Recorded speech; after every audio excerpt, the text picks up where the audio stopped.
हो सकता है कुछ समय बाद आत्महत्याएं होने लगे।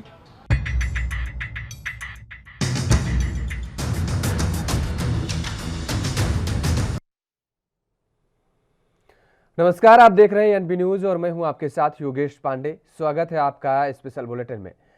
तो बुधवार की रात नरेंद्र मोदी सरकार में नए पेट्रोलियम मंत्री हरदीप सिंह पुरी की एंट्री हुई और उनके आगमन के साथ ही पेट्रोल और डीजल की कीमतें एक बार फिर बढ़ा दी गई हैं। गुरुवार को पेट्रोल का भाव 35 पैसे महंगा हो गया और इसके साथ ही डीजल का रेट भी 9 पैसे चढ़ गया है।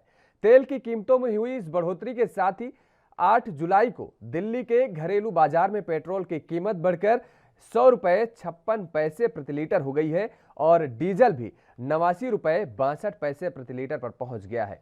बता दें कि बुधवार शाम नागरिक उड्डयन मंत्री रहे हरदीप सिंह पुरी को पेट्रोलियम मंत्री बनाया गया और पेट्रोलियम मंत्रालय का जिम्मेदारी भी सौंपी गई। वहीं पूर्व पेट्रोलियम मंत्री धर्मेंद्र प्रधान को शिक्षा मंत्री बनाया गया है। तो पेट्रोल डीजल की कीमतों में वृद्धि के खिलाफ गुरुवार यानी आज होने वाले किसानों के प्रदर्शन के लिए बड़ी संख्या में किसानों का प्रदर्शन स्थल पर पहुंचना लगातार जारी है और केंद्र के नए कृषि कानूनों के खिलाफ प्रदर्शन कर रहे 40 से अधिक किसान संघों की अगुवाई कर रहे संयुक्त किसान मोर्चा ने कहा है कि संयुक्त किसान मोर्चा के आह्वान पर पूरे भारत में गुरुवार की सुबह 10 बजे से दोपहर 12 बजे तक 2 घंटे के लिए डीजल, पेट्रोल और रसोई गैस के दामों में वृद्धि के खिलाफ प्रदर्शन किया जाएगा और दिल्ली, पश्चिम बंगाल, राजस्थान, मध्य प्रदेश, महाराष्ट्र, आंध्र प्रदेश, तेलंगाना, कर्नाटक, जम्मू कश्मीर, उड़ीसा, तमिलनाडु, केरल, बिहार, पंजाब, लद्दाख और सिक्किम में पेट्रोल का खुदरा दाम 100 रुपये प्रति लीटर के पार हो गया है। सबसे अधिक इस्तेमाल वाला ईंधन डीजल राजस्थान, ओडिशा और मध्य प्रदेश में कुछ स्थानों पर 100 रुपये प्रति लीटर के पार हो चुका है। 4 मई से पेट्रोल के दाम 36 बार और डीजल के 34 बार बढ़ाए गए हैं। इस दौरान पेट्रोल 9 रुपये 81 पैसे प्रति लीटर और डीजल 8 रुपये 80 पैसे प्रति लीटर महंगा हुआ है।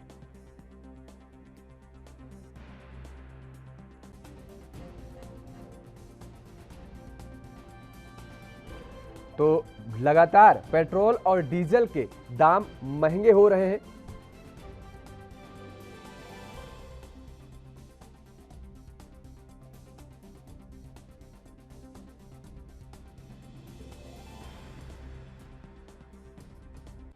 सर दिक्कतें तो बहुत ज़्यादा हो रही है। पेट्रोल के रेट बढ़ने से हर चीज़ें अब महंगी हो गई है। इवन गाड़ी भी अब ऐसा है कि पहले एक हफ्ता चल जाता था, अब तो हर दिन आके अपन डलवा ही रहे। इनसे पहचान ही हो गई, अब तो दोस्ती यारी हो गई, इनसे इतना ज़्यादा हो गया। पेट्रोल का रेट जैसे बढ़ रहा है तो बहुत दिक्कतें हैं।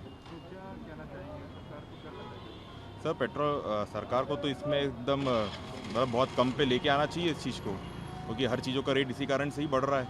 अब जैसे दूध का रेट भी बढ़ गया 2 रुपये, गैस का रेट भी बढ़ ही रहा है, आपको ही मालूम है। तो अब सरकार को तो कम करना चाहिए, अब नहीं कर रही है, अब क्या करें अपन। बहुत दिक्कत है। अब ये सब क्या कि नेसेसिटी है ये सब चीज़ें, बिना पेट्रोल के तो अपन अब जी भी नहीं सकते, ऐसा हो गया। गाड़ी ज़रूरी हो गया, ऐसा है। तो इतनी हो रही है कि मुझे लग रहा है कि गाड़ी घर रखना होगा और बस वगैरह का यूज़ करना होगा। लेकिन बसेस की भी चार्जेस बढ़ेंगे तो आम आदमी तो बहुत परेशान है। मैं गवर्नमेंट से चाहता हूं कि अगर इलेक्ट्रॉनिक्स को लाना चाह रहे हैं, अगर ये मोटो है गवर्नमेंट का पेट्रोल के रेट बढ़ाने का, तो इलेक्ट्रॉनिक्स वाहन को रेट कम करें। आज मैं कार देख रहा हूं तो इलेक्ट्रिक कोई भी कार 15 लाख से नीचे की है ही नहीं। बाइक देखो तो वो भी 1.5 लाख तक जा रही है। तो कुछ अगर इस प्लान किया अगर गवर्नमेंट ने और फिर रेट बढ़ा रही है, क्योंकि कच्चे तेल के रेट इतने नहीं बढ़े हैं कि 100 से ऊपर 100 से ऊपर चला जाए पेट्रोल। तो गवर्नमेंट पता नहीं क्या कर रही है। अगर प्लान है तो एक पर्टिकुलर प्लान हो जिसमें आम इंसान सरवाइव कर पाए, ऐसा कुछ होना चाहिए। अब देखो सर, ये कोरोना काल में सैलरी तो बढ़ी नहीं है, सैलरी तो और कम हुई है। तो पेट्रोल के रेट लेकिन आज देखो तो 80 से अपन 130 रुपये बढ़ गए हैं। और भी सभी चीज़ों में पेट्रोल के कारण हमारा ये खाद्य तेल हो रहा है, खाने का तेल हो रहा है, ऑयल हो रहा है, वो कहाँ था और अब कहाँ पहुँच गया, मतलब डबल रेट बढ़ गए। तो सर्वाइव अब मजबूरी करें क्या। हो सकता है कुछ समय बाद आत्महत्याएं होने लगे, क्योंकि जब इंसान घर परिवार ही नहीं चला पाएगा। लेकिन गवर्नमेंट शायद लेट हो जाएगी, जागेगी कि नहीं ये भी पता नहीं है अभी तो, क्योंकि विपक्ष मजबूत नहीं है। तो बढ़ते डीजल पेट्रोल के दामों को लेकर के आपने सुना कि अब जनता भी जागरूक होने लगी है और उसको पता है कि कच्चे तेल के दामों में इतनी बढ़ोतरी नहीं हो रही है जितने तेल के दामों में इजाफा हो रहा है। तो इसी मुद्दे पर चर्चा करेंगे। हमारे साथ दो मेहमान जुड़ चुके हैं। आकाश जिंदाल जी हैं, अर्थशास्त्री हैं, आपका बहुत बहुत स्वागत है। और इसके साथ ही अंकित अरोड़ा जी हैं, पॉलिटिकल एक्सपर्ट हैं, आपका भी बहुत बहुत स्वागत है।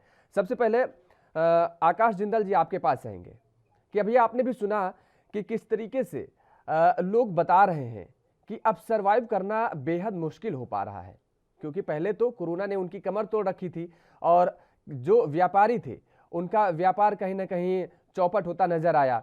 और इसी दौरान लगातार जो तेल के दामों में बढ़ोतरी हो रही है, अगर तेल के दामों में बढ़ोतरी हो रही है तो जाहिर है कि महंगाई बढ़ेगी।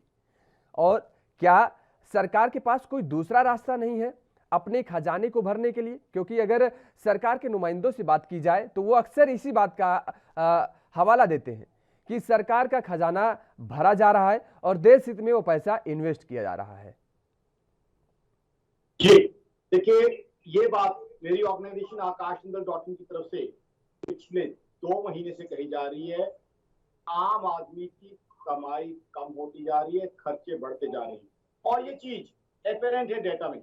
Now see, GDP growth for the period ended 31st March has been minus 7.3%. Ji, What does that in simple terms tell? That in simple terms tells that people's incomes have reduced. WPI inflation 12.94%. महंगाई बढ़ी हुई है। Unemployment, आप मई का data देखिए, unemployment बहुत high है, यानी आम आदमी के पास या तो कमाई कम हुई है या कमाई है ही नहीं है। If he is a jobless person, खर्चे लगातार बढ़ते जा रहे हैं। सरकार के पास कई ऑप्शन है। पहली ऑप्शन है कि डिसइन्वेस्टमेंट करे, डिसइन्वेस्टमेंट की स्पीड को बढ़ाए, एक्सपीडाइट करे, डिसइन्वेस्टमेंट से पैसा आ सकता है। दूसरा, domestic borrowings and global borrowings. Global borrowings में एनआरआई बॉन्ड्स या मसाला बॉन्ड्स कई बार मैंने सजेस्ट किए हैं। उसके अलावा रिडक्शन इन गवर्नमेंट एक्सपेंडिचर, कई तरह के तरीके हैं सरकार के पास और सोर्सेज से टैक्स कलेक्शन किया जा सकता है। और सबसे बड़ा ये है कि आप ग्लोबल इन्वेस्टमेंट बढ़ाइए, उससे जीडीपी ग्रोथ बढ़ जाएगी। बिल्कुल। अब जीडीपी ग्रोथ बढ़ने से क्या होगा? आपके पास टैक्स कलेक्शन बढ़ेगी, चाहे आपके पास जीएसटी हो चाहे इनकम टैक्स हो, दोनों तरह की टैक्स कलेक्शन बढ़ जाएगी। आम आदमी पे इस समय बोझ डालना सही नहीं है, क्योंकि आम आदमी की कमाई ऑलरेडी कम हुई है, उसके खर्चे बढ़े हुए हैं, उसकी कमाई कम है। ऐसे में और खर्चे का बोझ उस पर डालना सही नहीं है। और ये चीज मैं दोनों सेंट्रल गवर्नमेंट और स्टेट गवर्नमेंट के लिए कह रहा हूँ, क्योंकि सेंट्रल गवर्नमेंट जहाँ सेंट्रल एक्साइज चार्ज करती है, सेंट्रल एक्साइज का कुछ थोड़ा सा हिस्सा स्टेट को भी मिलता है। स्टेट गवर्नमेंट जो है वैट चार्ज करनी है, दोनों हाई हैं। जीएसटी में लाने के लिए पिछले 4 साल से बात हो रही है, हमने जीएसटी में आता हुआ नहीं देखा। मुझे नहीं पता कि क्या कभी जीएसटी काउंसिल के एजेंडा में रहा है, क्या कभी बीजेपी ने या स्टेट्स में बीजेपी के अलावा जो रीजनल पार्टीज हैं, चाहे तो कांग्रेस हो या रीजनल पार्टीज हो, तो माफ कीजिए कांग्रेस तो नेशनल पार्टी है, कांग्रेस हो या रीजनल पार्टीज हो, उन्होंने कभी इस चीज को उठाया हो। तो इसलिए जो है ये एक इशू है। और दूसरी बात इसमें सबसे बड़ी ये है कि आज की तारीख में मेनली टैक्सेस की वजह है। अब ग्लोबल मार्केट में क्रूड ऑयल के रेट में आपको बता दूं, क्योंकि वो मेरा फील्ड है, Brent crude is expected to be $85 per barrel, $85 per barrel तक पहुंचने की उम्मीद है। बिकॉज ओपेक प्लस से हमें बहुत कम उम्मीद लग रही है कि वो प्रोडक्शन बढ़ाएगा। ओपेक के अंदर क्या चीजें होती रही हैं, किस तरीके से स्ट्रक्चर्ड है, आई थिंक जो ऑयल की ग्लोबल स्थिति जानते हैं वो सब लोग समझते हैं, उसमें बहुत ज्यादा टाइम नहीं लगाऊंगा। अब तो ओपेक प्लस हो गया है, साथ में यूएस भी मुझे नहीं लगता प्रोडक्शन बढ़ाएगा, ईरान पे ऑलरेडी सैंक्शंस हैं। आज की तारीख में ग्लोबली कंजम्पशन बढ़ती जा रही है, तो ऐसे में ब्रेंट क्रूड मैं एक्सपेक्ट कर रहा हूँ कि 10 से 15% और इंक्रीज कर सकता है। बिल्कुल। तो आगे आप देखिए हालत क्या होगी, आम आदमी कहाँ पहुंचेगा। तो अकॉर्डिंग टू माय ऑर्गेनाइजेशन आकाशजिंदल.in, इट्स हाई टाइम कि सरकारें टैक्सेस रिड्यूस करें। अब पीछे बात हुई ऑयल बॉन्ड्स की, कि जो ऑयल बॉन्ड इशू किए गए थे, ऑयल बॉन्ड्स का हमने इंटरेस्ट पे करना है, मैच्योरिटी पेमेंट देनी है, ऑयल बॉन्ड का भी 10%। ठीक बात, बिल्कुल सही कह रहे हैं। लगातार जिस तरीके से ये महंगाई बढ़ रही है और जनता की ही कमर टूट रही है। आएंगे सर आपके पास, एक कमेंट लेते हैं। अंकित जी जुड़े हुए हैं हमारे साथ, राजनीतिक विश्लेषक हैं।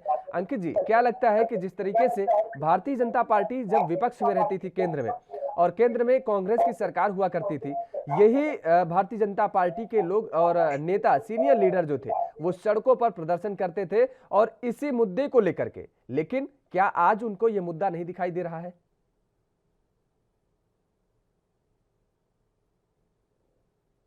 अंकित जी,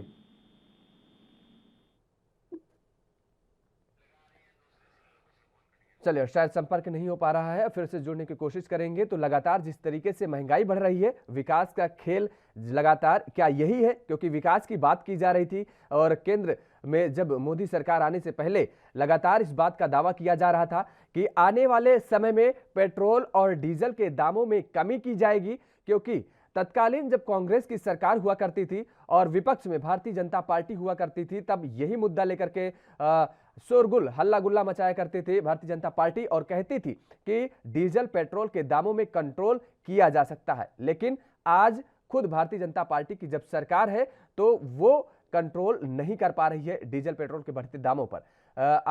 एक बार फिर से अंकित जी हमारे साथ जुड़ गए हैं।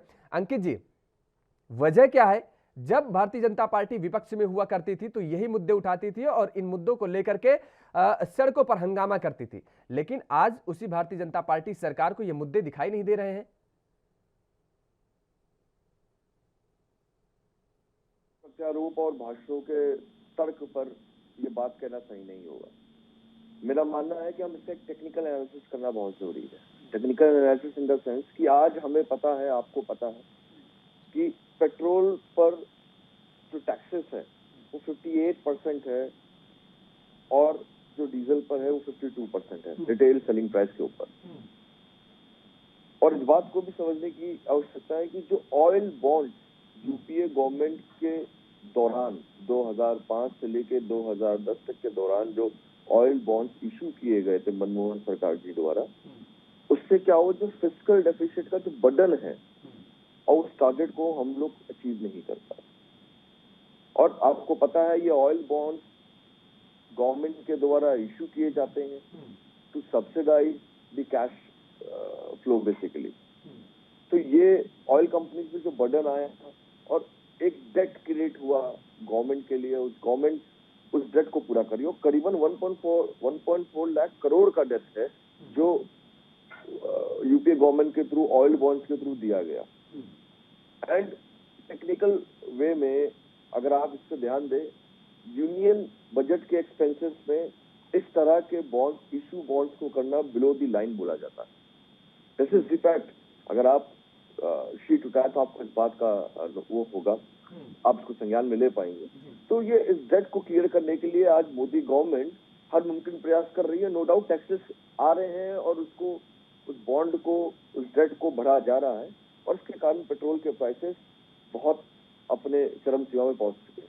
बट साथ ही साथ मोदी गवर्नमेंट एक्साइज ड्यूटी पर रिलैक्सेशन करने के लिए भी कंसिडरेशन कर चुकी है। अब बहुत जल्दी ही मेरे हिसाब से मुझे लगता है कि बहुत जल्दी ही ये भी हमारे सामने आ जाएगा। कि सरकार हर मुमकिन प्रयास कर रही है, इसमें कोई दोहरापन नहीं। बिल्कुल, 32 रुपए, लगभग 32 रुपए कुछ पैसे अभी एक्साइज ड्यूटी लगाया जा रहा है केंद्र सरकार के द्वारा। लगातार आखिर देर किस बात की है? क्या सोचने समझने में लग रहा है? इतना समय क्यों लग रहा है? क्योंकि अब लोग घर से निकलने के लिए सोचना पड़ता है, लोगों को ऑफिस जाने के लिए उन्हें सोचना पड़ता है, दफ्तर जाने के लिए कि आखिर गाड़ी निकालनी है, क्योंकि उनका बजट बिल्कुल गड़बड़ा जाता है। अब 100 रुपए के पार जब पेट्रोल पहुंच गया है तो सोचिए कि जरा कि उन्हें महीने में उनका केवल डीजल और पेट्रोल का खर्चा कितना आता होगा, तो बड़ा मुश्किल हो रहा है। आदमी के ऊपर मार है, इस बात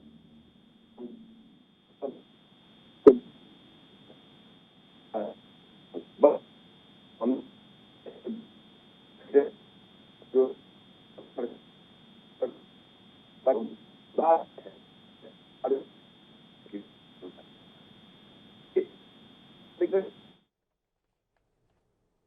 चलिए, आवाज आपकी क्लियर नहीं हो पा रही है अंकित जी, फिर से आवाज आपको सही करने की कोशिश की जा रही है। तो अशोक जिंदल जी आपके पास आएंगे। अभी जिस तरीके से अंकित जी ने बताया कि लगातार सरकार प्रयासरत है और उन्होंने टेक्निकल चीज़ें बताई, लेकिन एक्साइज ड्यूटी का भी उन्होंने जिक्र किया।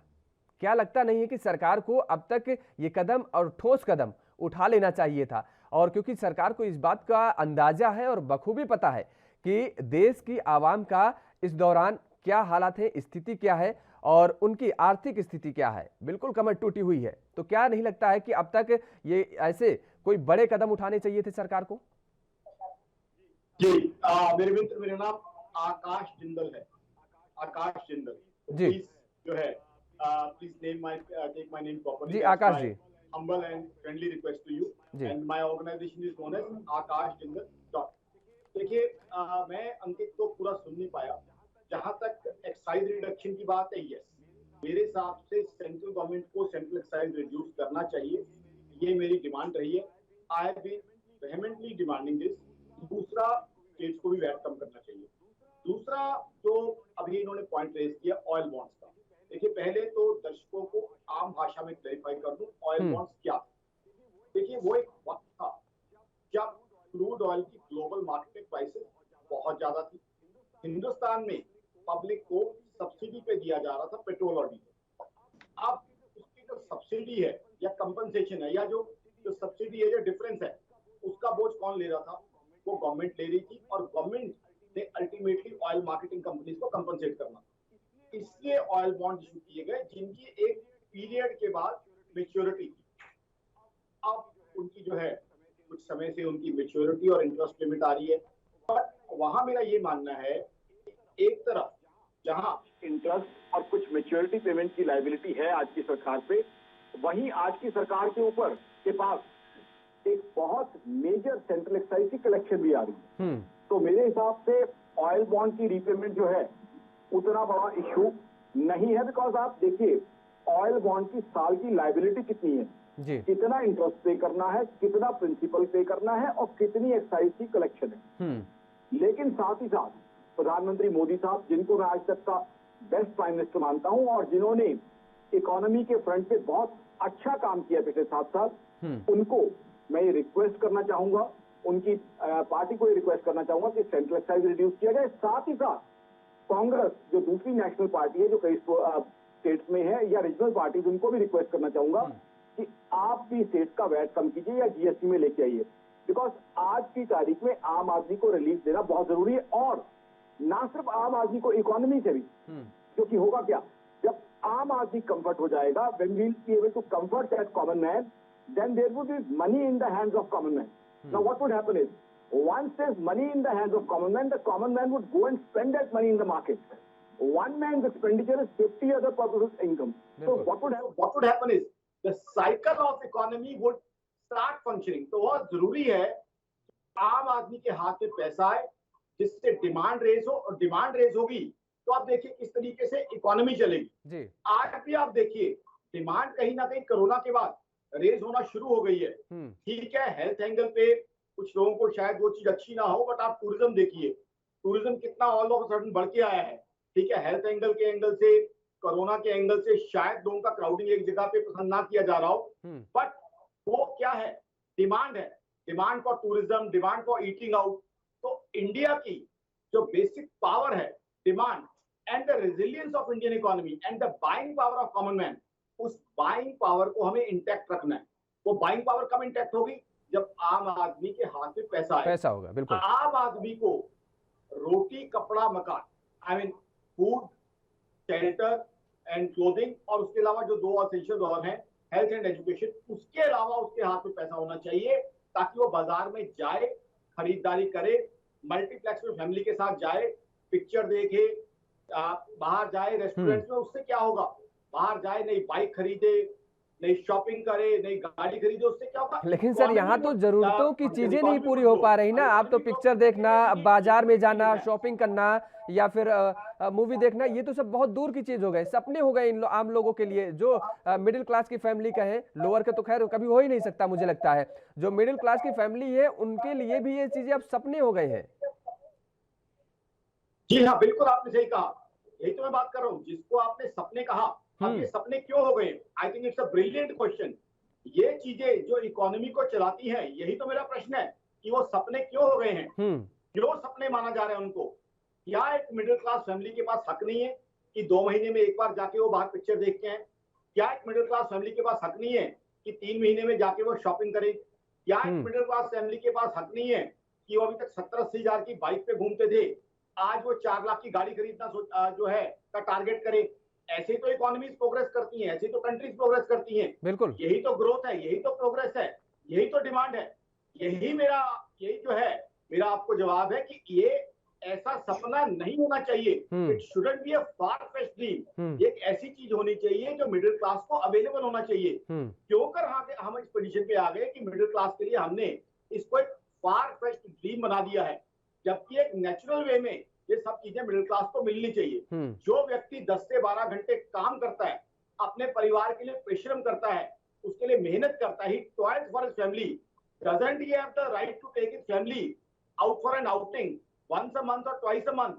He definitely has all the right. Doesn't he have a right to take his family once in 2 months for shopping or once in 6 months for an excursion trip? He does have all the right. तो यही चीजें तो provide करनी है और यही चीजें आम आदमी को कंफर्ट के साथ साथ इकोनॉमी को मूव कराएंगी। वही बात, this is the point which I am trying to drive home, कि उसके हाथ में सरप्लस पैसा हमने देना है। उसके हाथ में सरप्लस पैसा कब आएगा? जब उसकी कमाई में से उसके बेसिक खर्चे, जरूरी खर्चों के बाद he'll have surplus. That surplus would be utilized into all these things. तो कहीं ना कहीं हमें इकोनॉमी को जब हम बात करते हैं जीडीपी ग्रोथ की, जीडीपी ग्रोथ किससे इंक्रीज करती है? जीडीपी ग्रोथ कभी भी आटा दाल चावल से इंक्रीज नहीं करती। जीडीपी ग्रोथ मेरे दोस्त तभी इंक्रीज करती है जब वो सपने पूरे होते हैं जिनकी आप बात कर रहे हो। ठीक बात। जीडीपी ग्रोथ तभी इंक्रीज करती है जब आप कैपिटल आइटम घर के लिए खरीदते हो, लाइक अ कार और perhaps a new flat. That is what increases the GDP growth. तभी तो एम्प्लॉयमेंट जनरेशन होगी। आज एक नई कार खरीदी जाएगी, आज एक नई बाइक खरीदी जाएगी, नया फ्लैट खरीदा जाएगा, या 5,000 की शॉपिंग भी आप करके आएंगे। ठीक बात कह रहे हैं, डिमांड बढ़ेगी और उसकी लोग पूर्ति करेंगे, अपनी प्रतिपूर्ति करेंगे तो जीडीपी ग्रोथ ऑटोमेटिक बढ़ेगी। बिल्कुल आप ठीक बात कह रहे हैं। अंकित जी से सवाल ले लेते हैं। अंकित जी, क्या लगता है, अभी आपने सुना होगा उपभोक्ता जब चर्चा करने से पहले शुरुआती दौर में एक उपभोक्ता कह रहा था कि ऐसा समय आ सकता है क्योंकि महंगाई लगातार बढ़ रही है कि कहीं लोग आत्महत्या की तरफ ना बढ़ने लगे। ये बेहद चिंताजनक शब्द थे उस उपभोक्ता के जिसने कहा है। तो कुछ ना कुछ उस उपभोक्ता के अंदर पीड़ा रहा होगा, दर्द रही होगी, तब जाकर के उसके मुंह से ऐसे शब्द निकले हैं। तो अगर ऐसी स्थिति आती है तो मुझे नहीं लगता क्या कि सरकार को कहीं देर ना हो जाए आते आते। मैं उस उपभोक्ता के साथ संवेदना रखता हूं, बट इस बात को समझने की जरूरत है। देखिए, जब तक मैथमेटिक्स क्लियर नहीं होगी, लॉजिक क्लियर नहीं होगा, तो वाक्य और वर्डिक्स आते रहेंगे। मैं मानता हूं, मैं समझता हूं कि जब एक आम आदमी वोट देता है तो पूरी उम्मीदों के साथ एक सरकार को चुनता है और सरकार का दायित्व बनता है कि उस उम्मीदों पे खड़े हो।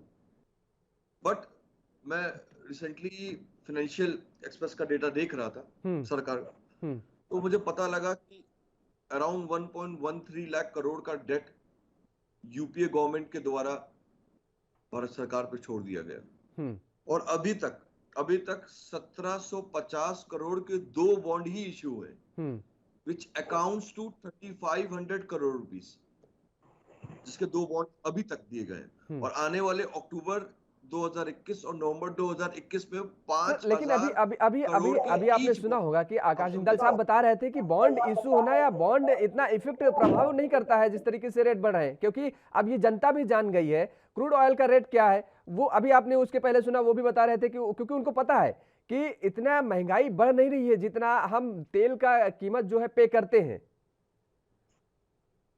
इस बात को हमें समझने की जरूरत है। जी,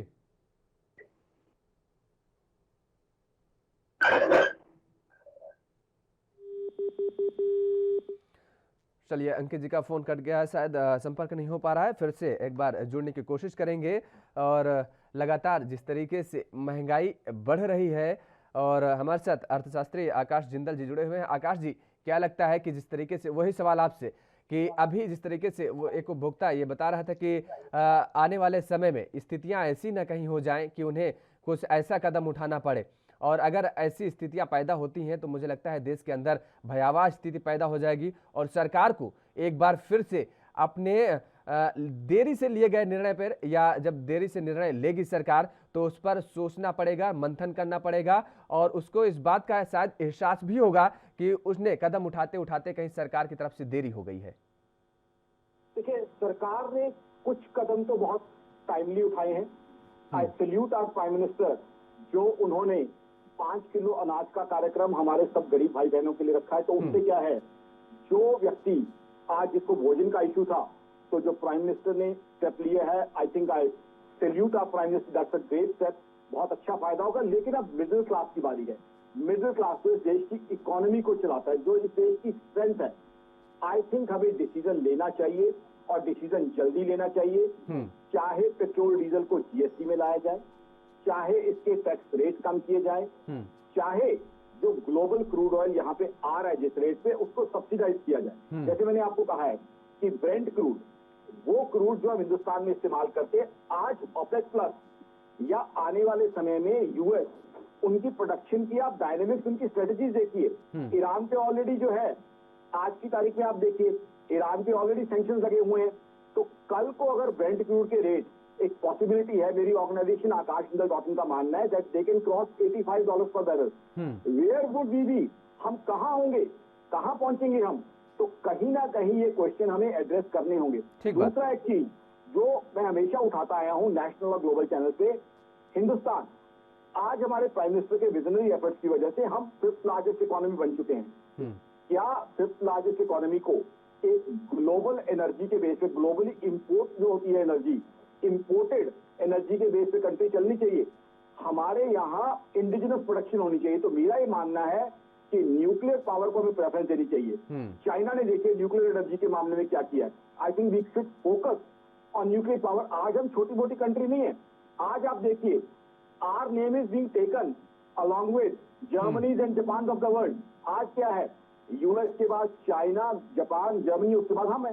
तो आज हमारा मुकाबला विश्व के टॉप के कंट्रीज के साथ है। तो जब हमारा मुकाबला ग्लोबल टॉप कंट्रीज के साथ है, तो हम एक इंपोर्टेड सोर्स ऑफ एनर्जी के बेस पे कंट्री नहीं चला सकते।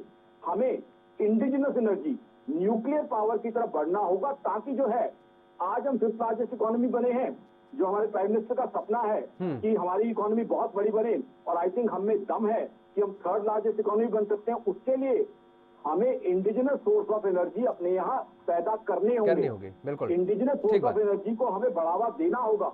I think nuclear power is one solution, because solar energy हो या बायोफ्यूल्स हो, उन सब के ऊपर अगर डिस्कशन करेंगे, वो 2 घंटे 3 घंटे उसी पे डिस्कशन पे निकल जाएंगे। तो मैं बहुत ज्यादा बायोफ्यूल पे, सोलर एनर्जी पे या जो है हाइड्रो पावर पे नहीं जाऊंगा। But nuclear energy something we need to concentrate on, क्योंकि लॉन्गर टर्म का सोल्यूशन भी चाहिए।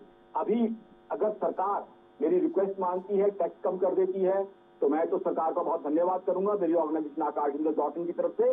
बट हमें कोई परमानेंट सोल्यूशन भी चाहिए, निकालना पड़ेगा, ढूंढना पड़ेगा, खोजना पड़ेगा। बिल्कुल ठीक बात कह रहे हैं आकाश जी। देखते रहेंगे। हाँ, एक बार फिर से अंकित जी हमारे साथ जुड़ चुके हैं। अंकित जी, अब सरकार को ठोस कदम उठाने की जरूरत है, क्योंकि 2 महीने में लगभग 36 बार पेट्रोल के दाम बढ़े हैं और 34 बार डीजल के दाम बढ़ चुके हैं। तो अब जिस तरीके से अन्य कई मसलों पर सरकार के द्वारा सख्त और ठोस कदम उठाया गया है, तो अब इस दिशा में भी बेहद आवश्यकता है। योगेश जी, मैं राजनीतिक पटल पे विचार रखने का एक सोच आपके सामने जो रखता हूँ कि देखिए, भाजपा सरकार को पता है कि ये पेट्रोल के price due to any reason, मैं कहता हूँ due to any reason, Bhajpa सरकार को ये पता है कि ये पेट्रोल प्राइसेस से आम जनता की पॉकेट पर जो है आमदनी पे भार आ रहा है, जिससे उनके आने वाले एक न्यू वोट बैंक को दिक्कत हो सकती है। कहीं ना कहीं एक अविश्वास की असमंजसता खड़ी हो सकती है ना। इस बात को, ऐसा तो है नहीं कि हम लोग डिबेट पे ही डिस्कस कर रहे हैं तभी उनको इस चीज का संज्ञान है। उनको इस चीज का संज्ञान अच्छे से है। नो डाउट इन दैट कि एनडीए गवर्नमेंट इस चीज को कैसे भी सर्ज करने की कोशिश कर रही है, पर साथ ही साथ हमें पेट्रोल डीजल के साथ, जैसे आकाश जिंदल जी ने कहा, कि ऑल्टरनेटिव सोर्स ऑफ एनर्जी की भी आवश्यकता है। बिल्कुल, जिससे देश का इकोसिस्टम जो है बैलेंस हो सके। हमारे पास सोलर पावर एनर्जी है, हमारे पास न्यूक्लियर एनर्जी है, हम उन एनर्जीज का यूटिलाइजेशन करके या जो बैटरी सिस्टम, इलेक्ट्रिक गाड़ियों का सिस्टम जो बहुत जल्दी देश में आने वाले समय पे आने वाला है, बहुत सी ऑटोमोबाइल्स कंपनी ने उसकी मैन्युफैक्चरिंग भी शुरू कर दी है, हम सब इस चीज को देख सकते हैं। तो एक ऑल्टरनेटिव सोर्स ऑफ एनर्जी की तरफ भी बढ़ना है अगर हमें इकोसिस्टम और बायोडाइवर्सिटी को बचा के चलना है।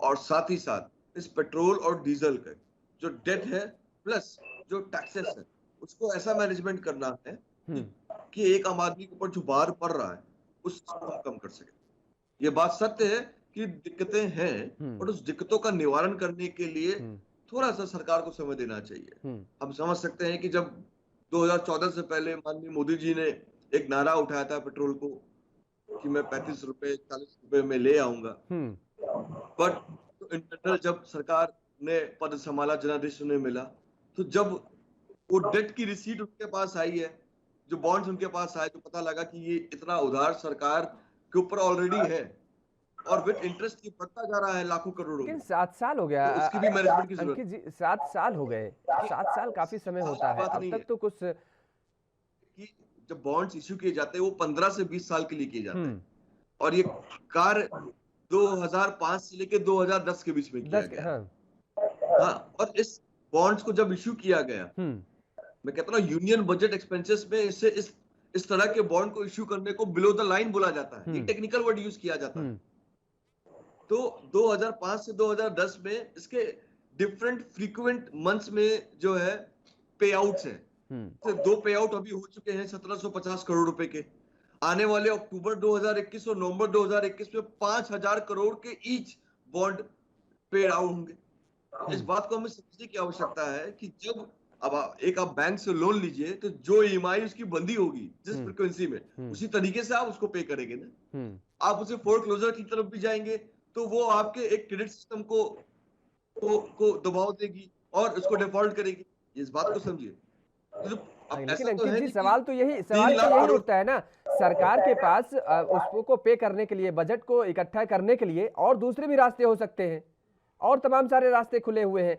आखिर यही रास्ता क्यों? क्योंकि अगर जिस रास्ते पर हम जा रहे हैं इस रास्ते से तो पूरे देश की अगर अर्थव्यवस्था को लेकर के आम जन, जिस तरीके से भी मिडिल क्लास की बात हो रही थी, सबसे ज्यादा तो मिडिल क्लास के लोग प्रभावित होते हैं और वो तो अक्सर देखा जाता है कि उनके लिए कुछ नहीं मिल पाता। इस बात को समझने की आवश्यकता है। देखिए, आप एक स्टैंडर्ड बजटिंग की बात करिए कि आपके अपने परिवार में, मैं बहुत छोटा सा एग्जांपल से आपको समझाने की कोशिश करता हूं कि अगर आपके छोटे अपने परिवार में, एक मिडिल क्लास परिवार में एक सोर्स ऑफ इनकम है, मैं कहता हूं मल्टीपल सोर्स ऑफ इनकम है, ए बी सी, और उस ए बी सी के एक्सपेंसेस है XYZ, बट अचानक से एक नया expenses in terms of depth आ जाता है, तो जो XYZ एक्सपेंसेस हैं हम उसको डिमार्केट करने की कोशिश करेंगे, बैलेंस करने की कोशिश करते हैं। हाँ, कहीं प्रभाव पड़ेगा, कहीं प्रभाव नहीं पड़ेगा। और आपको पता है ये तो एक तो एक्सपेंसेस है, ऊपर से कोरोना महामारी पे जो नए मेडिकल इंफ्रास्ट्रक्चर को खड़ा करने में एक्सपेंसेस लगे, जो हमें 70 साल की प्रणाली में और में कर लेना चाहिए। बस अंकित जी यही तो समस्या है, 70 साल की बात आ जाती है जब भी कभी कोई बात होती है। अगर ये आपने बात कही हालांकि, लेकिन अगर बीजेपी के नेताओं से अगर जिक्र किया जाए, इन बातों को लेकर के कहा जाए, तो वो भी इसी 70 साल का हवाला देते हैं। खैर, आप दोनों मेहमानों का हमारे साथ जुड़ने के लिए बहुत बहुत शुक्रिया। और जिस तरीके से अब डीजल और पेट्रोल के दामों में लगातार बढ़ोतरी हो रही है, उससे आम जन का जनजीवन कहीं ना कहीं प्रभावित हो रहा है, क्योंकि लगातार जिस तरीके से विकास के दावे की बात की जा रही थी, विकास को आगे ले जाने की बात की जा रही थी, तो क्या विकास को आगे ले जाने का यही एक रास्ता है? डीजल और पेट्रोल के दामों में बढ़ोतरी करके, अगर डीजल और पेट्रोल के दामों में बढ़ोतरी होती है तो देश में महंगाई बढ़ती है, आम लोगों का जनजीवन प्रभावित होता है। क्योंकि अभी हाल ही में दूध के दाम भी 2 रुपए प्रति लीटर महंगे हो गए हैं और लोगों को इस बात की चिंता है कि आने वाले समय में लगातार जिस तरीके से महंगाई बढ़ रही है, उनका रहना खाना भी कहीं ना कहीं दुश्वार होने की स्थिति ना पैदा हो जाए, ऐसा संकट उनके सामने आ सकता है। लोग इसको लेकर के लगातार परेशान नजर आ रहे हैं और जिस तरीके से अभी तक 36 बार, यानी जब से चुनाव पश्चिम बंगाल और 5 राज्यों के जो चुनाव हुए थे उनके बाद से जब से डीजल और पेट्रोल के दामों में बढ़ोतरी होनी शुरू हुई है, 36 बार पेट्रोल के दामों में इजाफा हुआ है, 34 बार डीजल के दामों में इजाफा हुआ है। लोगों का सवाल यही है कि आखिर सरकारों का क्या वजह होती है कि जब कहीं किसी प्रदेश में चुनाव होते हैं तो वहां पर उसके बाद या उसके आसपास आगे पीछे डीजल और पेट्रोल के दामों में इजाफा नहीं होता, लेकिन जैसे ही चुनाव खत्म होते हैं राज्यों के, वैसे ही डीजल पेट्रोल के दाम एक बार फिर से बढ़ने शुरू हो जाते हैं। तो सरकार के पास डीजल और पेट्रोल के दाम में लगाम लगाने के लिए क्या कोई रणनीति नहीं है? इन्हीं सारे सवाल हैं, तमाम सारे सवाल हैं जनता के।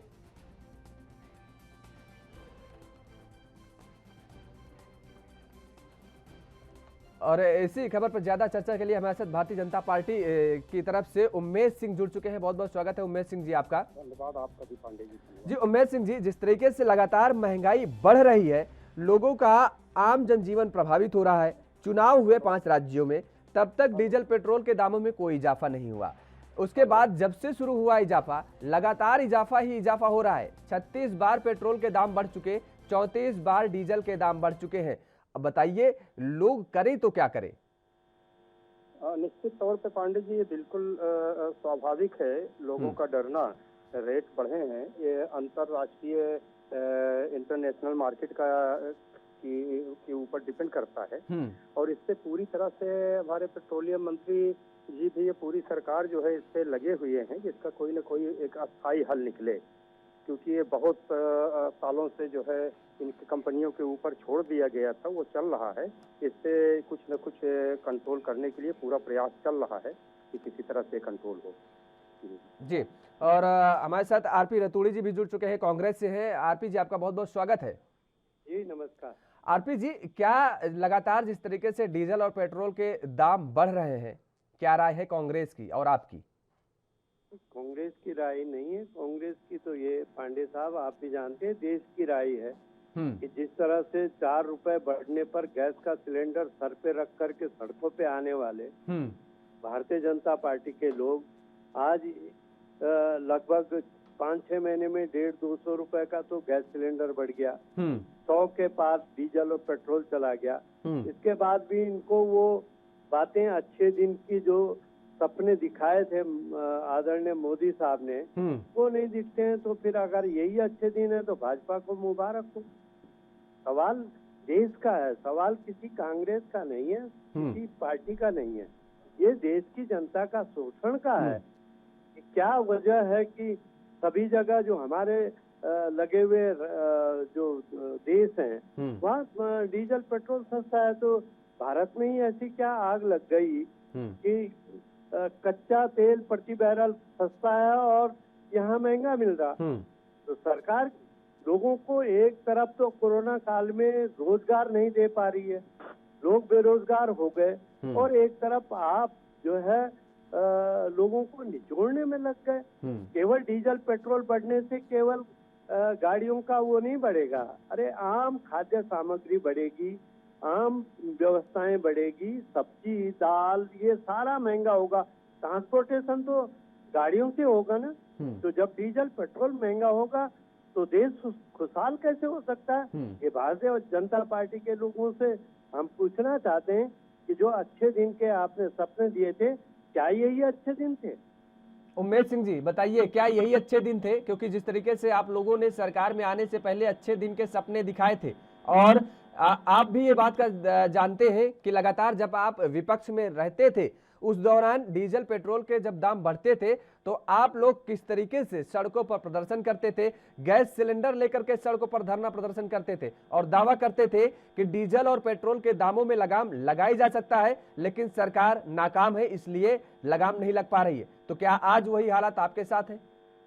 देखिए पांडे जी, एक तो हमारे भाई जो बोल रहे थे कांग्रेस प्रवक्ता, वो रतूड़ी जी, वो आवाज नहीं आ रही थी आपकी, उसमें बिल्कुल मैं कुछ नहीं सुन। मैं बता दे रहा हूँ, रतूड़ी जी कह रहे थे कि देश की जनता का सवाल है। दरअसल ये सवाल महंगाई का कांग्रेस का नहीं है, अब देश की जनता का सवाल है कि लगातार जिस तरीके से महंगाई बढ़ रही है, जनता की कमर टूट रही है, और यही भारतीय जनता पार्टी जब विपक्ष में हुआ करती थी तब बड़े बड़े सपने दिखाती थी, अच्छे दिन के सपने दिखाए थे सरकार में आने से पहले। तो क्या देश के लोगों के लिए अच्छे सपने यही थे?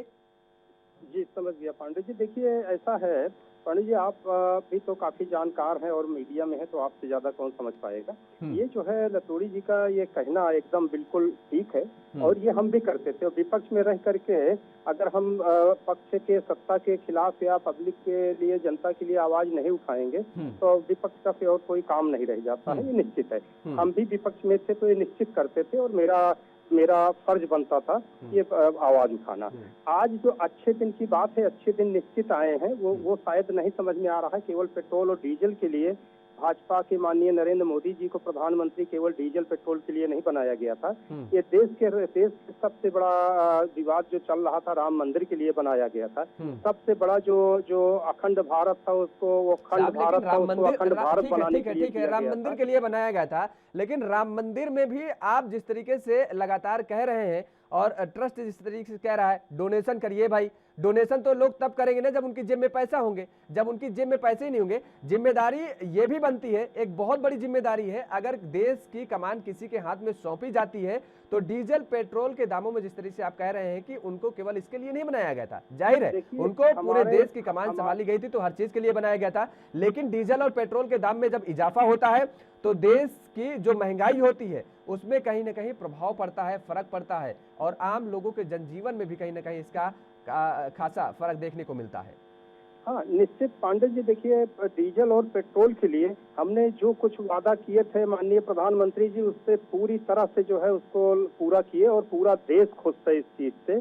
जिस तरह से काम हुए हैं, 3 तलाक और कश्मीर मुद्दा जो आजादी से आज तक वो हाथ में नहीं आ रहा था, उससे विवाद हो रहा था, और इस तरह से आज कैसा अमन चैन है वहाँ पे। आज किस तरह से राम मंदिर के बारे में दोनों लोग, आज हिंदू मुस्लिम लोग कहते थे कत्ल हो जाएगा, ये हो जाएगा, आज किस तरह से दोनों समुदायों के लिए एक अच्छा निर्णय हुआ, और सरकार दोनों मंदिर भी और मस्जिद भी बनवाने के लिए पूरी तरह से तत्पर है, और सारे काम जो है शुरुआत हुए हैं। तो आज कितना अमन चैन हुआ है देश को, देश अमन चैन के लिए वोट दिया था। आज जो है आज रही बात जो है इस पे आपके महंगाई के लिए, पेट्रोल डीजल के लिए, निश्चित तौर पे ये हमेशा ये 70 रुपए लीटर पेट्रोल था, 65 पैसे में डीजल था। लेकिन 2014 के बाद ही माननीय नरेंद्र मोदी जी आए हैं ना, तब तक भी 85 और 87 तक पहुंचा हुआ था, बीच में गिरा फिर उठा, ये चलता रहता है महंगाई। लेकिन हमारी सरकार इसका अस्थायी हल खोज रही है। जैसे कि आप देख रहे हैं कि इंटरनेशनल मार्केट पे भी पूरा दबाव बनाया जा रहा है, उसकी प्लानिंग चल रही। दूसरा एक अस्थायी हल और भी है, जिस तरह से आज इलेक्ट्रॉनिक्स और बैटरी की गाड़ियां पूरी तरह से विकसित हो रही है और उसके ऊपर पूरा जोर दिया जा रहा है। तो ये एक अस्थायी हल है, कभी अस्थायी हल की तरफ नहीं देखा गया। तो आज जनता में कोई वो नहीं, जनता पूरा समझ रही है और देख रही है कि किस आधार पे किस तरह से सारे समुदाय, सारे जातियों को, हर बिरादरी को लेकर के ये सरकार चल रही है, और किस तरह से एक अस्थायी और एक बड़े बड़े काम को हल कर रही है ये जनता के हित में। तो ये बहुत बड़ी, ये देखने और सोचने वाली बात है। डीजल और पेट्रोल पे ये सभी को दुख है, केवल कांग्रेस को नहीं, कांग्रेस का भी दुख होना वाजिब है। उनसे कई गुना ज्यादा भारतीय जनता पार्टी और हमारे धर्मेंद्र प्रधान पेट्रोलियम मंत्री और प्रधानमंत्री जी, सभी लोग इससे जो है इसके ऊपर पूरा विचार विमर्श और पूरी ताकत से इसको कंट्रोल करने की कोशिश कर रहे हैं कि एक अस्थायी हल मिले, 4 दिन के लिए नहीं। ठीक, रास्ता नहीं निकल पा रहा। आरपी जी, अभी आपने सुना कि किस तरीके से उमेश सिंह जी ये कह रहे हैं कि अस्थायी हल खोजने की कोशिश कर रही है भारतीय जनता पार्टी की सरकार, और देश में आज अमन चैन है, महंगाई के लिए देश परेशान नहीं है, क्योंकि लगातार जिस तरीके से आप ये हल्ला बोल कर रहे हैं,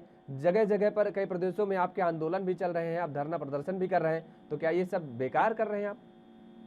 पांडे साहब, आदरणीय उमेश सिंह जी का बयान बड़ा दुर्भाग्यपूर्ण है। मैं कहूँगा पहले तो इनको जानकारी होनी चाहिए, जब यूपीए सरकार थी तो कच्चे तेल का प्रति बैरल 130 रुपए प्रति बैरल था, आज वो 63 रुपए है। उसकी बराबरी अगर करेंगे कि जब 130 रुपए, तब भी हम 70 रुपए लीटर दे रहे थे। और ये याद दिला दूं, ये लाला रामदेव और अन्ना हजारे साहब के मंच से मोदी जी ने क्या कहा था कि अगर 35 रुपए लीटर चाहिए, तो लाला रामदेव भी कह रहे थे कि 35 रुपए लीटर चाहिए तो बीजेपी को वोट कीजिए। तो कहाँ गया वो 35 रुपए लीटर का? अगर इनको रोना वही रोना है कि तेल जो है वो तो महंगा होगा। अरे भाई, तेल पर आधारित किसान भी डीजल यूज करता है, उसका ट्रैक्टर है, उसका मोटर जो चलती है वो सब डीजल पे आधारित है, फसल सारी डीजल पर आधारित है, आम आदमी का व्यवसाय डीजल पर आधारित है, पेट्रोल पर आधारित है। आप कह रहे हैं महंगाई, और पहले ये याद दिला दूं, सरकार रोटी, कपड़ा और मकान के लिए होती है। ये मैं हिंदू हूँ, कट्टर हिंदू हूँ, शायद इनसे ज्यादा हूँ भाजपा वालों से, लेकिन राम मंदिर तो, राम तो आस्था का प्रतीक है, राम तो सबके आस्थावान है। ये जनता ने वोट इसलिए नहीं दिया, माफ करना, आपको 22 करोड़ लोगों ने वोट दिया, 135 करोड़ का देश है ये, 22 करोड़ की चिंता करोगे या 130-35 करोड़ के लोगों की चिंता करोगे? ये देश सभी जाति धर्मों का बना हुआ है। राम मंदिर के नाम पर सरकार नहीं बनती, राम मंदिर के नाम पर धर्माचार्य बनते हैं, महामंडलेश्वर बनते हैं, ये इनका काम है।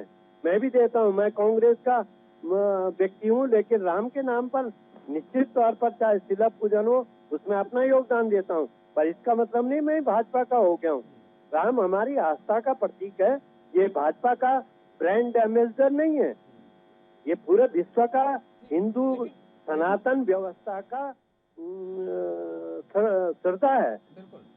बिल्कुल, लेकिन आरपी जी, अब लोगों का तो ये भी मानना है, चलिए ठीक है, सरकार कंट्रोल नहीं कर पा रही है महंगाई पर, अब लोगों की अगर राय ली जाती है तो ठीक है, लेकिन आप सुन लीजिए आरपी जी, जिस तरीके से अब लोगों की अगर राय ली जाती है तो लोग ये भी कहते हैं कि कहीं ना कहीं विपक्ष बिल्कुल कमजोर है और विपक्ष के तौर पर कांग्रेस ही है, तो अब इतना कमजोरी क्यों कि सरकार आपकी बात सुन ही नहीं पा रही है, मतलब कोई दम ही नहीं बचा है विपक्ष में? देखिए पांडे साहब, जिस सरकार ने बिल्कुल हिटलर शाही व्यवस्था पैदा कर दी हो, आपने देखा हो कृषि बिल पर जो तमाशा इन्होंने राज्यसभा में किया, अगर ये राज्यसभा में लोकतांत्रिक प्रणाली का उपयोग करते तो ये बिल वहीं गिर गया था। इन्होंने वहां धक्का मुक्की करके, दंगा मुक्की करके, दादागिरी करके तो वो बिल पास कराया।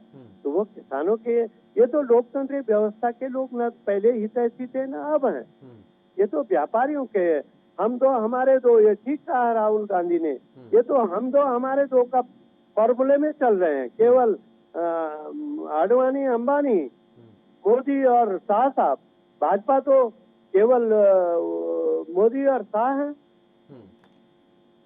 ठीक, उम्मीद जी, लगातार जिस तरीके से डीजल पेट्रोल के दाम बढ़ रहे हैं, किसानों का भी आंदोलन चल ही रहा है कृषि बिल को लेकर के, कृषि कानून बिल को लेकर के, लेकिन अब आज उनका 10 बजे से 12 बजे तक इसको लेकर के भी, महंगाई को लेकर के, डीजल के दाम बढ़ रहे हैं, पेट्रोल के दाम बढ़ रहे हैं, रसोई गैस के दाम बढ़ रहे हैं, इसके महंगे हुए दामों को लेकर के भी लगातार प्रदर्शन कर रहे हैं।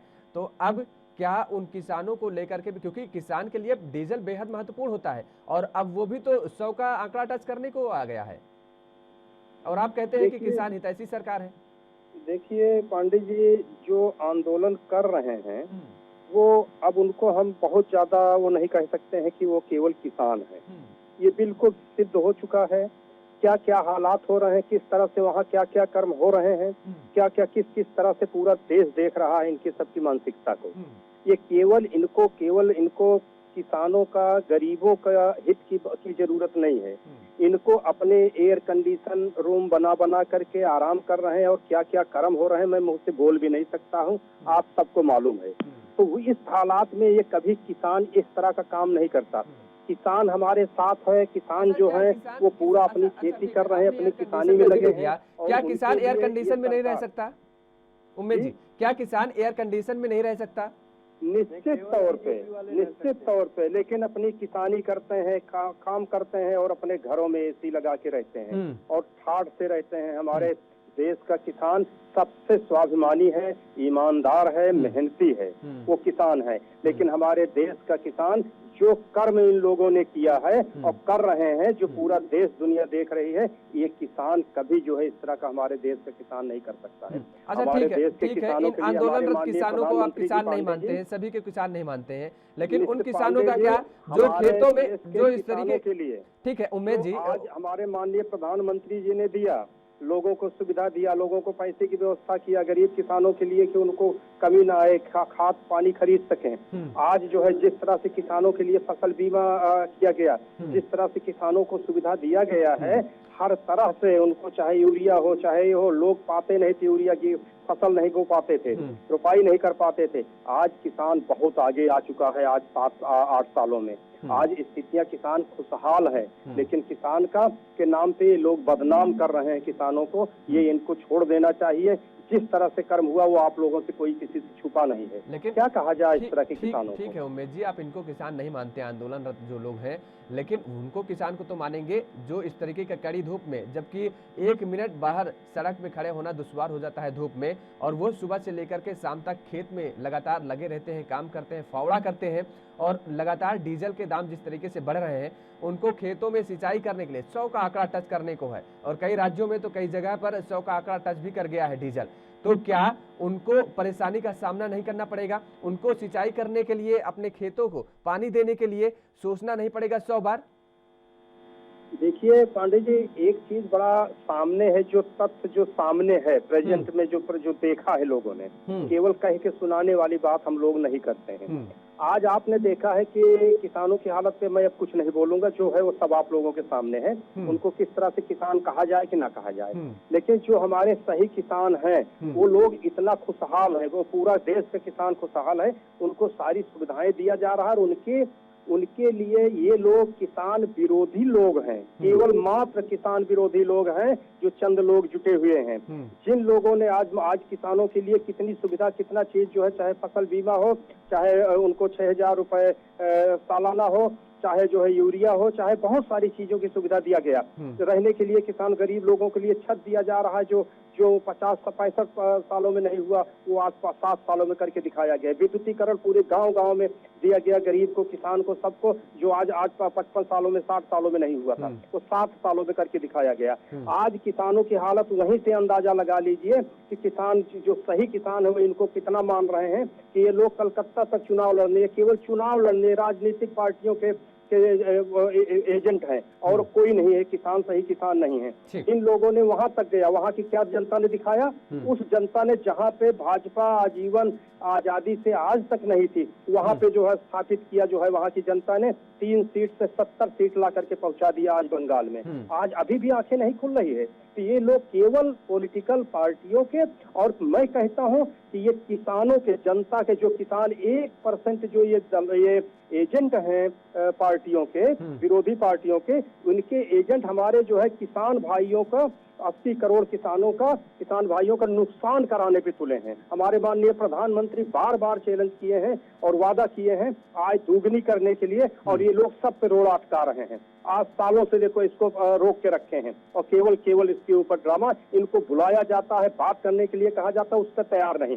बात 13 बार हमारे जो है कृषि मंत्री नरेंद्र तोमर साहब ने इनको बुलाया, बैठक हुआ, बड़े बड़े मंत्रियों की कमेटी बनाई गई, लेकिन ये लोग वहाँ हाँ करेंगे और बाहर निकल के ये एजेंट की तरह काम करते हैं। समझ में नहीं आया। चलिए ठीक है उमेश जी, जवाब ले लेते हैं आरपी सिंह से, लेकिन समझ में मुझे इस बात कभी नहीं आ रहा, जिस तरीके से अभी आपने कहा कि वो किसान नहीं है, एजेंट है राजनीतिक दलों के। अगर वो एजेंट है तो सरकार उन्हें समय क्यों दे रही है, उनके साथ मीटिंग क्यों कर रही है? 13 बार की जो मीटिंग हुई है वो उन एजेंटों के साथ क्यों हुई है? समझ में तो यही नहीं आता है कि आप लोग खुद ही 2 तरह की बात करते हैं। एक तरफ कहते हैं किसानों को समय दिया गया और उनसे बात चर्चा की जा रही है, दूसरी तरफ कह रहे हैं कि ये एजेंट है। बात यही नहीं समझ में आ रही है, आप खुद 2 तरह की बात कर रहे हैं। ठीक है, देखे कि लोग चाहते क्या हैं, क्यों गलत बोल के गुमराह कर रहे हैं, क्यों किसानों का नुकसान कर रहे हैं, पूरे देश के किसानों का। ठीक है, लेकिन एक बयान पर कायम रहना चाहिए, उन्होंने मानते क्या है आप, वो उस पर डिपेंड रहना चाहिए, एक चीज बात कहनी चाहिए। ठीक है आरपी जी, अभी आपने सुना कि उमेश जी कह रहे हैं कि अब तो ये राजनीतिक दल के एजेंट है।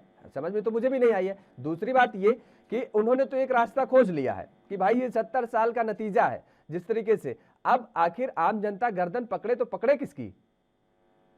देखिए पांडे साहब, पहले तो मैं इनके बयान बड़े शर्मनाक बयान है, बड़े घमंडपूर्ण बयान है। भारतीय जनता पार्टी जिस किसान को किसान मानने को तैयार नहीं, जब इन्हें वो किसान वोट कर रहा था, उसकी बदौलत ये सत्ता में आए। आप पश्चिमी उत्तर प्रदेश चाहे पूर्वी उत्तर प्रदेश अगर देखें, सबसे अधिक भाजपा कहाँ से जीत के आए जहाँ किसानों का ये आंदोलन? हरियाणा में कैसे आई?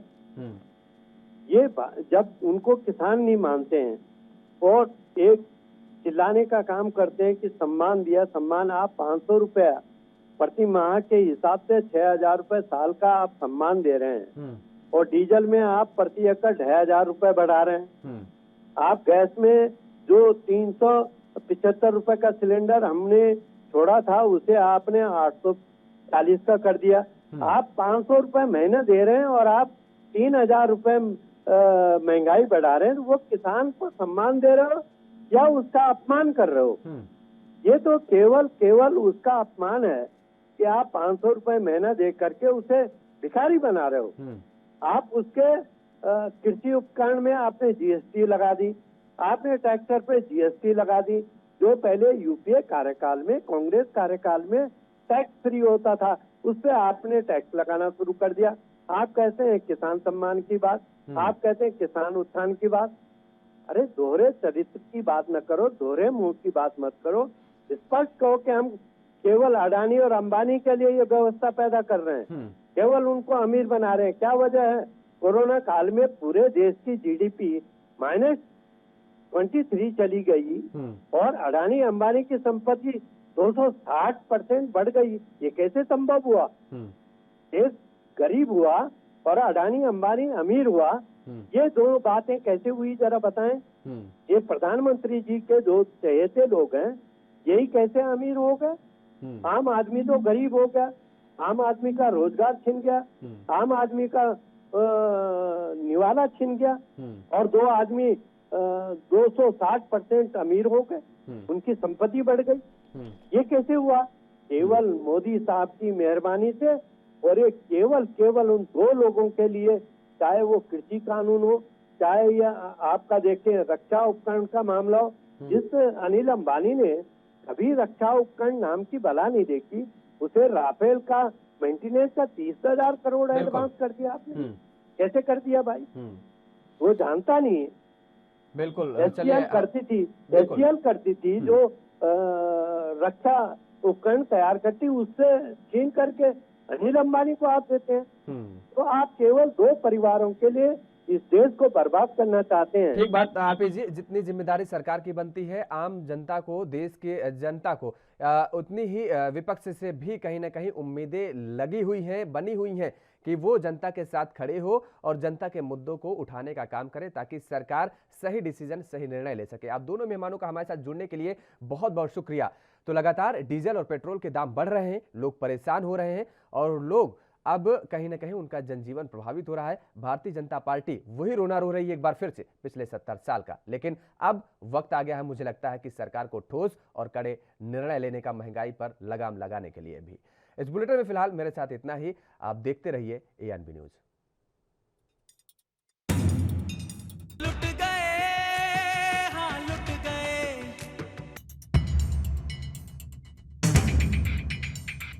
हो सकता है कुछ समय बाद आत्महत्याएं होने लगे।